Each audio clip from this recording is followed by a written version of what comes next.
2 கொரிந்தியர் 9ஆம் அதிகாரம் 10 புசிக்கிறவனுக்கு ஆகாரம், விதைக்கிறவனுக்கு விதை ஆண்டவர் கொடுக்கிறாரா? புசிக்கிறதுக்கு ஆகாரம் கொடுக்கிறாரா? கொடுக்கிறாரு. அது நமக்கு கிடைக்குது. ஆண்டவர் ஜெபிக்க சொல்லியிருக்கிறார், இன்று வேண்டிய ஆகாரத்தை எங்களுக்கு இன்று தாரும். அனுதின மன்னாவை தேவன் நமக்கு ஒரு நாளும் கொடுக்கிறார். அவர் யெகோவா ஈரே, நம்முடைய தேவைகளை சந்திக்கிறவராயிருக்கிறார். ஆகாயத்து பறவைகளை போஷிக்கிற தேவன் நம்மை போஷிக்க வல்லவராய். கூப்பிடுகிற காக்கை குஞ்சுகளுக்கும் ஆகாரம் கொடுக்கிற தேவன். கடலிலே விளையாடும் திமிங்கலங்களுக்கும் ஆகாரம் கொடுக்கிற தேவன். பைபிள் சொல்லுது, மாம்சமான யாவருக்கும் ஆகாரம் கொடுக்கிற தேவன். ஹல்லேலூயா. ஆகவே இன்றைக்கு அதுல நமக்கு எந்த குறையும் இல்லை. கர்த்தர் இதுவரைக்கும் நம்மை போஷித்தவராயிருக்கிறார், போஷிப்பவராயிருக்கிறார், போஷிக்கிறவராயிருக்கிறார். இனிமேலும் நம்மை போஷிப்பவராயிருக்கிறார். என்ன வாசித்தோம் இங்கே? புசிக்கிறவனுக்கு ஆகாரத்தை கொடுக்கிற தேவன். விதைக்கிறவனுக்கு என்ன கொடுக்கிறாரா? யாருக்கு விதையை கொடுப்பாரு? அங்க ஒன்று சொல்றாரு, விதைக்கிறவனுக்கு தான் ஆகாரம், சாப்பிடுறவனுக்கு தான் சாப்பாடு, விதைக்கிறவனுக்கு தான் என்னதான் விதை. நீங்க விதைக்கு வைக்கப்பட்ட நெல்லையோ, விதைக்காக வைக்கப்பட்ட ஒரு வேர்க்கடலையோ, விதைக்காக வைக்கப்பட்ட எந்த ஒரு வெஜிடேஷன், எந்த ஒரு தாவர விதையோ நீங்கள் எண்ணெய் ஆட்டுவதற்காக, உதாரணத்துக்கு தேங்காய் வச்சிருக்கீங்கன்னு வச்சுக்க, நாம சமைக்கிற தேங்காயிலிருந்து எண்ணெய் எடுக்க முடியாது, எண்ணெய் எடுக்க முடியாது. அதுக்குன்னே அதை என்ன செய்யணும்? காய வைக்கணும். அது காஞ்சி போகணும், அதை சாப்பிட முடியாது. எல்லா விதைகளுமே அப்படிதான். ஆகாரம் மட்டும்தான் நீங்க புசிக்க முடியும், ஆனால் விதை புசிக்க முடியாது. விதை புசிப்பதற்கு அல்ல, விதை எதுக்கு? விதைப்பதற்கு. யாருக்கு விதையை கொடுப்பாராம்? யாரு விதைக்க விரும்புறானோ அவனுக்கு தான் கர்த்தர் விதையை கொடுப்பாரு. குர்ஆன் சொல்லுங்க. ஆமா, தாகம் உள்ளவன் மேல் என் தண்ணீரை ஊற்றுவேன், தாகம் உள்ளவன் மேல் தண்ணீரை ஊற்றுவேன். நீதியின் மேல் பசி தாகம் உள்ளவர்கள் பாக்கியவான்கள், அவர்கள் திருப்தி அடைவார்கள் என்ற வசனத்தின்படி ஒரு சோம்பேறிக்கு கர்த்தர் விதையை தர மாட்டார். விதை என்பது ஒரு ஆசீர்வாதம். உன்னிடத்துல ஒரு 10 விதை இருக்கிறது என்றால் நீ சில நாட்களுக்குள், சில மாதங்களுக்குள் 100 மடங்கு அறுக்க போகிறாய்.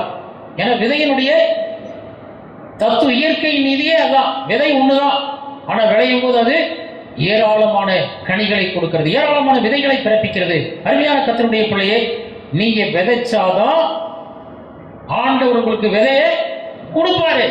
இல்லைங்க, நான் விதைக்க மாட்டேன், நான் கொடுக்க மாட்டேன், நான் செலவு பண்ண மாட்டேன், என் மனைவிக்கு செலவு பண்ண மாட்டேன், கணவருக்கு செலவு பண்ண மாட்டேன், என் பிள்ளைகளுக்கு செலவு பண்ண மாட்டேன், தேவை உள்ளவர்களுக்கு நான் விதைக்க மாட்டேன், ஆண்டவருக்கு நான் விதைக்க மாட்டேன், எனக்கு ஜீவனை கொடுத்த தேவனுக்கு நான் கொடுக்க மாட்டேன். இதுதான் விதை. சிறுக விதைக்கிறவன் சிறுக அறுப்பான், பெருக விதைக்கிறவன் பெருக அறுப்பான். ஒரு விதையை தின்கிற, சாப்பிடுகிற ஒரு விவசாயி, அவனுக்கு சரியான விவசாயத்தை குறித்த அறிவு கிடையாது. அவன் ஒரு பைத்தியக்காரனா கூட இருப்பான். எந்த விவசாயியும் விதையை சாப்பிட மாட்டான். அவன் அதை என்ன செய்வான்? விதைப்பான். கோபுரங்களிலே இன்றைக்கு கலசங்கள் இருக்கிறது. நிறைய கோயில்களை நம்ம பார்க்குறோம் உயரத்துல. அதை செக் பண்ண முடியாது. நீங்க என்ன பல அடி உயரத்துல இருக்கிறது. இது எதற்காக அந்த கலசங்கள் வைக்கப்பட்டிருக்கிறது? வெள்ளம் வரும்போது எல்லாம் அழிந்து போனாலும் அதுல விதைகள் இருக்கும், விதை வச்சிருப்பாங்க, நவதானி எல்லா விதையும் அதுல இருக்கும். எல்லாம் அழிஞ்சு போனாலும் அது மேல ஏறி அந்த விதைகளை எடுத்து மறுபடியும் விதைத்து ஜனங்களுக்கு ஆகாரத்தை கொடுக்கணும் அப்படின்ற ஒரு எண்ணத்துலதான் அந்த காலத்து ராஜாக்களும் ஞானிகளும் இந்த ஏற்பாட்டை செய்திருக்கிறார்கள். அருமையானவர்களே, விதையில்லாத ஒரு குடும்பம் எதிர்காலத்திலே ஆசீர்வதிக்கப்படாது. தெரிஞ்சு வச்சுக்கொள்ளுங்க.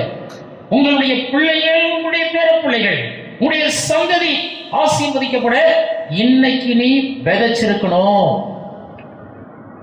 இந்த மரத்துல எத்தனை வண்டிகளை நிறுத்துகிறோம்? இந்த மரத்தின் நிழல்ல பாஸ்டர்லாம் கேட்பாங்க, என்ன மரங்கய்யா அது? எல்லாம் பெரிய ஒரு நல்ல பழந்து இருக்குது. சிலர் அந்த மரத்தை நான் அவங்க இடத்துக்கு போகும்போது பார்த்தேன், இதே மரத்தை இப்பொழுது செடியாய் வைத்திருக்கிறார்கள். ஒரு நாள் ஐயா இருந்தார் அந்த மரம் வைக்கும் போது, இப்போ ஐயா இல்லை பாருங்க, அவர் இருக்கும்போது வச்சோம். இன்னைக்கு அந்த மரம் எங்களுக்கு, எங்க பிள்ளைங்களுக்கு, உங்களுக்கு, உங்க பிள்ளைங்களுக்கு ஆசீர்வாதமா இருக்கு. ஒரு ஆமைன்னு சொல்லுங்க. அதுதான் விதை. அதுதான் நான் சொல்லிட்டு இருக்கிறேன். இப்ப நீங்க உங்களுடைய வாழ்க்கையில இன்றைக்கு விதைக்கிற விதைகள் இந்த சபைக்கு வருகிற உங்கள் பிள்ளைகளுக்கு ஒரு அறுவடையை கொடுக்கும். நீங்க உங்க மனைவிக்கோ, உங்க கணவருக்கோ, உங்க பிள்ளைகளுக்கோ, உங்க வீட்டுல ஒரு திட்டமிடுறீங்க, திட்டமிட்டு ஒரு காரியத்தை இன்வெஸ்ட் பண்றீங்க பாத்தீங்களா, விதை. அது ஒரு காலத்தில் அவர்களுக்கு அது ஆசீர்வாதமா இருக்கும். அருமையானவர்களே, இன்னைக்கு பணமா இருந்தாலும் சரி, உங்களுடைய எனர்ஜி உழைப்பா இருந்தாலும் சரி, உங்களுடைய தாள திறமை எதுவாக இருந்தாலும் சரி, இவைகளை நீங்கள் விதைக்க வேண்டும். அதான் சொல்லப்பட்டிருக்கு, விதைக்கிறவனுக்கு மட்டும்தான் விதை. புரியுதா உங்களுக்கு? நான் விதைக்க மாட்டேன்.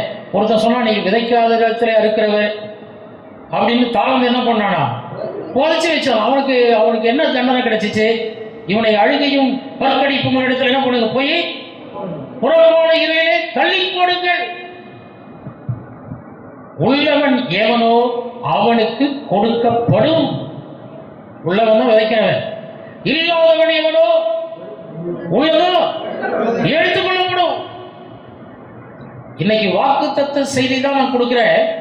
ஆனா ஆசீர்வாதங்கள் நிபந்தனைகளோடு கொடுக்கப்படுகிறது.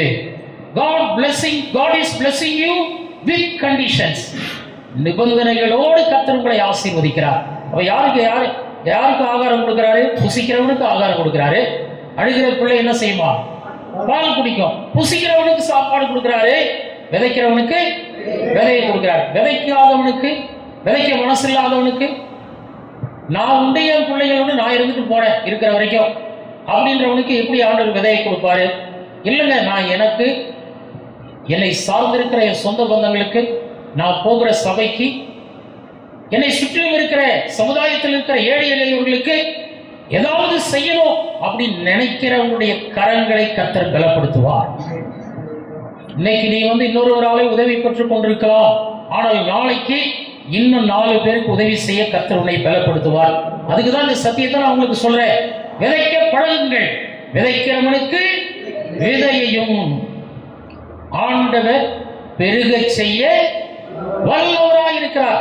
நான் உங்களுக்கு ஆகாரத்தை மட்டும் கொடுப்பாருன்னு சொல்லல, ஆண்டவர் உங்களுக்கு விதையையும் கொடுப்பாருன்னு சொல்றேன். சத்துவத்தை மட்டும் பெருக பண்ணுவாருன்னு சொல்லல, ஆண்டவர் உங்கள் வாழ்க்கையிலே விதையையும் பெருக பண்ணுவார். விதை எத்தனை? விதை எவ்வளவு இருக்கும்? ஒரு மூட்டை தான் இருக்கும். ஒரு மூட்டையை தான் விவசாயி என்ன பண்றாரு? விதைக்கிறாரு. விதைக்கும் போது எப்படி விதைக்கிறானா? கண்ணீரோட விதைக்கிறார். மழை வந்துருச்சுன்னா என்ன பண்றது? மழை வரலன்னா என்ன பண்றது? விவசாயத்துக்கு நான் என்ன பண்றது? ஒருவனாய் விதைக்கிறார். அவருடைய கால்களிலே தழும்புகளும் காயங்களும் இருக்கிறது. இரவும் பகலும் அந்த பயிரை பாதுகாக்கிறான். ஆனால் அறுக்கும் போது கம்பீரத்தோடே அறுக்கிறான்.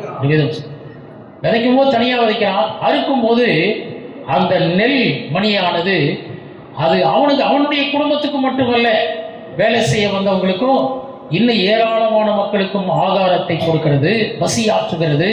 அருமையானவர்களே, இன்னைக்கு நீங்க விதைக்கும் போது தனியாக விதைக்கிறீங்க, கஷ்டத்தோட விதைக்கிறீங்க, உங்களுக்கே இல்லாம இருக்குது, ஆனா விதைக்கிறீங்க. ஆனா அறுக்கும் போது கம்பீரத்தோட அறுக்க கர்த்தர் உதவி செய்வார். உன்னுடைய விதையை பெருக செய்ய அவர் வல்லவராய் இருக்கிறார். இன்னைக்கு நிறைய பேரை கர்த்தர் ஆசீர்வதிச்சிருக்கிறார். எத்தனை பேர் சுவாசிக்கிறீங்க? சுவாசிக்கிறது இல்லை, அது தெரியுது பார்க்கும் போதே. நிறைய பேருக்கு எப்படி ஆசீர்வாதம் வந்துச்சு? நான் கடந்த நாட்களிலே விதைத்தபடியினாலே இன்றைக்கு கர்த்தர் என்னை ஆசீர்வதித்திருக்கிறார். இப்ப நினைக்கிறேன், நிறைய விதைச்சிருந்தா நல்லா இருந்திருக்குமே. அப்ப இப்ப என்ன செய்யணும்? நம்ம எந்த அளவுக்கு அதிகமாய் விதைக்க முடியுமோ அந்த அளவுக்கு விதைங்க. காணிக்கைகளை, தசம பாகங்களை, சந்தாக்களை விதைங்க. உங்களுடைய மனைவிக்கு கணவருக்கு செலவு பண்றத ஒரு வேஸ்டா நினைக்காதீங்க. இதுக்கெல்லாம் தேவையா அப்படின்னு நினைக்காதீங்க. பிள்ளைகளுக்கு செலவு பண்றதை சொல்லி காட்டாதீங்க. அது உங்களுடைய கடமை, நீங்க செய்யணும். மனைவிக்கு செய்யறதை சொல்லி காட்டாதீங்க, அதை நீங்க தான் செய்யணும். அது ஒரு இன்வெஸ்ட்மெண்ட், செலவு, எக்ஸ்பெண்டிச்சர் கிடையாது. அது என்னது? முதலீடு. முதலீடு அது உங்களுக்கு திரும்ப பல மடங்கு வரும். அதுதான் நான் சொல்ல வரேன். நீங்கள் பிரதிபலன் எதிர்பாராம என்ன பண்ணுங்க? விதைங்க.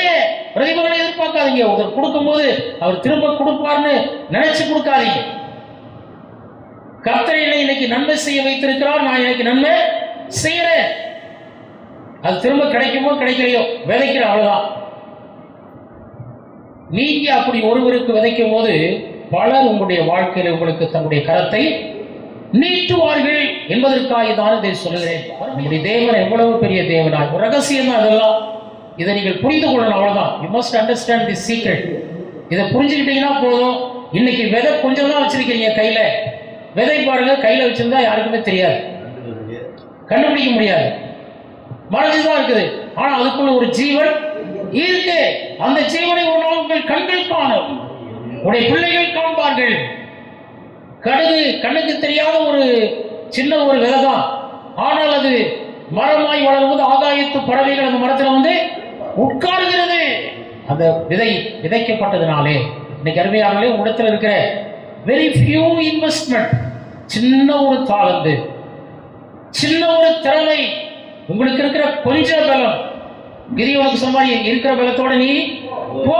நாம என்ன சொல்ல, நல்ல பலன் வரட்டும், நல்ல ஜெபத்துல வரட்டும், அக்கினியா மாறி அபிஷேகம் பெற்று பரிசுத்தம் அடைந்து அதை செய்யற இதை செய்யற அப்படின்னு சொல்றது இல்ல. வாழ்க்கை இருக்கிற இந்த சின்ன காரியத்தை கர்த்தருக்காய் நீங்கள் விதையுங்கள், இன்வெஸ்ட் பண்ணுங்க. 25ஆம் ஆண்டு ஆரம்பித்து ஒரு மாதம் முடிந்து விட்டது. 2வது மாதத்திலேயாவது நாம் கர்த்தருக்காக விதைக்க ஆரம்பிப்போம். 2 கொரிந்தியர் 9ஆம் அதிகாரம் 8ஆம் வசனம். மேலும் நீங்கள் எல்லாவற்றிலும் எப்பொழுதும் சம்பூர்ணர்களாயும் சகலவித நன்மைகளிலும் பெருகலாய் இருக்கும்படியாக தேவன் உங்களிடத்தில் சகலவித கிருபையை பெருக செய்ய வல்லவராய் இருக்கிறார். சத்துவத்தை பெருக பண்ணுகிற தேவன்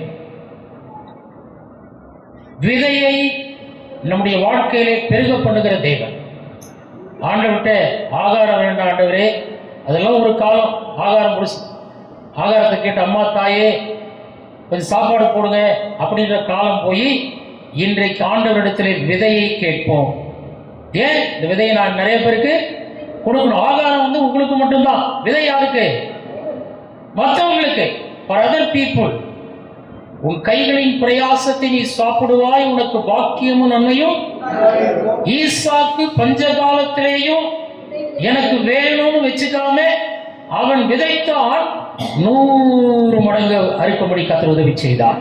இப்பொழுது வாசித்த இந்த 2 கொரிந்தியர் 9ஆம் அதிகாரம் 10ஆம் வசனத்திலே ஆண்டவர் எதை பெருக செய்ய வல்லவராய் இருக்கிறாரோ?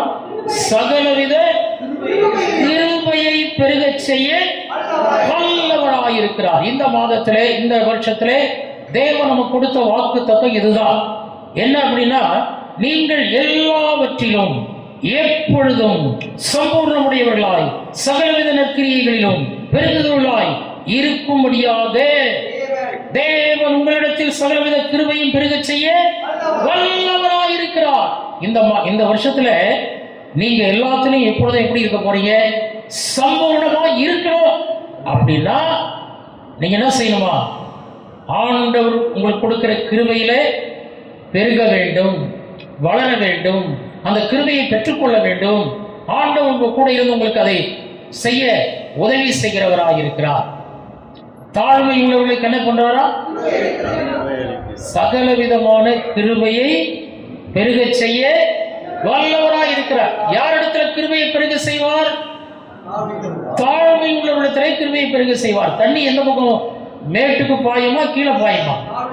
வல்லத்துக்கு தான் பாயும். தேவனுடைய ஆசீர்வாதங்கள் வருகிற இந்த நாட்களிலே சகோதரி சகோதரியே, விடுதலுக்கு முன்பானது மேட்டிமை, உயர்வுக்கு முன்னானது தாழ்மை, மேன்மைக்கு முன்னானது தாழ்மை. அப்ப உனக்கு இந்த ஆண்டு நீ ஆண்டவர் உனக்கு கிருபையை தரணும். கிருபையை வாழ்க்கையில் ஆண்டவர் பெருக செய்யணும். அப்படின்னு சொன்னா நீங்க என்ன செய்யணும்? நிறைய காரியங்கள் இருக்கிறது, எல்லாத்தையும் சொல்ல நேரம். தாழ்மை உள்ளவர்களுக்கு தேவன் கிருபை அளிக்கிறார். எந்த ஆவியில் எளிமை உள்ளவர்கள் பாக்கியவான்கள். எளிமை உள்ளவர்களா இருக்கும். இயேசு நமக்கு ஒரு மாதிரியை வைத்து போயிருக்கிறார். அவரே என்ன பண்ணறா? தாழ்மையில் சிந்தையுடையவராய் இருந்தார். கிறிஸ்தேசுவில் இருந்த அந்த சிந்தையே உங்களிலும் இருக்க கிடவது. ரோமர் 12ஆம் அதிகாரம். கிருபையை குறித்து நான் பேசிக் கொண்டிருக்கிறேன். கிருபையை பெருகச் செய்ய வல்லவராய் இருக்கிறார். ரோமர் 12ஆம் அதிகாரம் 6ஆம் வசனம். கிருபை நமக்கு அருளப்பட்ட கிருபையின்படியே நாம் வெவ்வேறான வரங்கள் உள்ளவர்களாய் இருக்கிறோம். சரி, முதல்ல ஒரு வரம் சொல்லப்படும். எல்லா வரமும் இங்க இல்ல, சிலது மட்டும் இருக்கு. அதை அப்படியே சொல்லிடுறேன். தீர்க்க தரிசன வரம். தீர்க்க தரிசனம் சொல்லுகிறவன் தேவனுடைய வார்த்தையின்படி பைபிள் இருக்கிறபடி தீர்க்க தரிசனம் சொல்ல கிடவன். அடுத்தது ஊழியம் செய்கிற கிருபை உள்ளவர்கள் ஊழியத்திலும், போதிக்கிற கிருபை உள்ளவர்கள் போதிக்கிறதிலும். விளங்காத, புதுசா வர, வசனத்தை புரிஞ்சிக்காத விசுவாசிகளோடு, சகோதரரோடு, சகோதரிகளோடு பேசக்கூடிய, போதிக்கக்கூடிய கிருபையை கர்த்தர் சிலருக்கு தந்திருக்கிறார். அதான் போதிக்கிற கிருபை. புத்தி சொல்லுகிறது. எல்லாரும் சொன்னா எல்லாரும் கேட்க மாட்டாங்க. ஒரு சிலருக்கு அந்த கிருபையை கர்த்தர் கொடுத்திருக்கிறார். எப்படி சொல்லணுமோ அப்படி சொல்லுவாங்க. புத்தி சொல்லுகிறவன் புத்தி சொல்லுகிறதிலும் பாருங்க, புத்தி சொல்லுகிறவன் அப்புறம் பகிர்ந்து கொடுக்கிறது ஒரு என்னது? கிருபை. எல்லாரையும் நேசிக்கிறது, எல்லாருக்கும் பகிர்ந்து கொடுக்கிறது ஒரு கிருபை. வாசிங்க.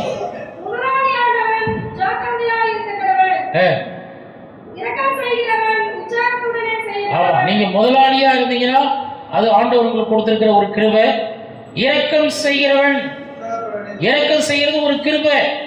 showing mercy on other people. ஆண்டவர் உங்களை ஆசீர்வதித்து உங்களுக்கு கீழே ஒரு கூட்டத்தை வச்சு நீங்க வேலை வாங்குறீங்கன்னா அது தேவன் உங்களுக்கு கொடுத்திருக்கிற கிருபை. ஆகவே உங்களிடத்திலே ஆண்டவர் இந்த ஆண்டு கிருபைகளை பெருகச் செய்ய வல்லவராக இருக்கிறார். ஹல்லேலூயா. 1 பேதுருவின் புஸ்தகம் 5ஆம் அதிகாரம் 5ஆம் வசனம் படிங்க. அந்தபடி இளைஞரே, மூப்பருக்கு கீழ்ப்படியுங்கள். நீங்கள் எல்லாரும் ஒருவருக்கொருவர் கீழ்ப்படிந்து மனத்தாழ்மை அணிந்து கொள்ளுங்கள். பெருமையுள்ளவருக்கு தேவன் எதிர்த்து இருக்கிறார், தாழ்மையுள்ளவருக்கோ கிருபை அளிக்கிறார். இதை முதலே நான் உங்களுக்கு சொல்லிட்டேன். இப்பொழுது வாசித்த இந்த வசனத்திலே 1 பேதுரு 5ஆம் அதிகாரம் 5ஆம் வசனத்தில் இளைஞரே, வாலிபர்களுக்கு கர்த்தர் சொல்றார். இளைஞர் யார் இருந்தாலும் கவனிங்க. மூப்பருக்கு கீழ்ப்படியுங்கள். obey the elders. மூப்பர்னா ஊழியக்காரரா இருக்கலாம். உண்மையாகவே உங்களுடைய ஆவிக்குரிய வாழ்க்கையிலே உங்களுக்கு ஒரு மாதிரியான ஒருவர் என்று வைத்துக் கொள்ளுங்கள். இளைஞரை மூப்பருக்கு கீழ்ப்படியுங்கள். நீங்கள் எல்லாரும் ஒருவருக்கொருவர் யாருக்கு கீழ்ப்படியணுமா?